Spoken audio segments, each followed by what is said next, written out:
wako shida. There's no money. People are not being paid their salary. Many areas. It's only the cooperative. Na kama mna pesa, kwa nini hamujalipa pending bills?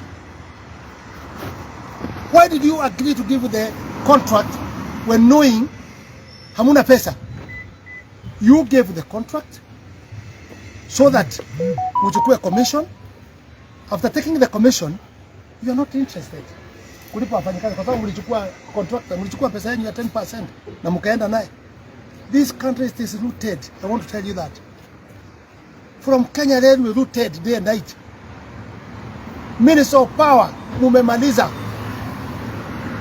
Barabara, madeni, mumekula pesa zote. Masharia na grupu yako na girlfriend yako. Mumekula pesa, mumemaliza kwa power kila pahali.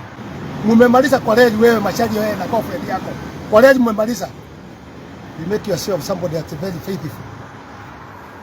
You know you. You know how you have rooted this country.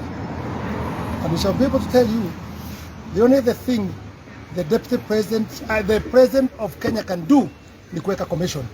They must be accounted with the commission. Commission must be put there. Ili commission ichunguze all the ministry ile wizi wamefanya. They have stolen ministry yote. Kenyans have nothing. And they are single people. Wamechukua manyumba yote ya reli, wamechukua kila kitu yote. We have nothing. Na ni wizi ile mmefanya. We must put the commission to make sure imechunguza watu yote na wawe accountable na watu wapelekwe kotini. If we want to change this country, William Ruto tunakwambia yuko president, let people face the law. Ile watu wameiba waende kotini.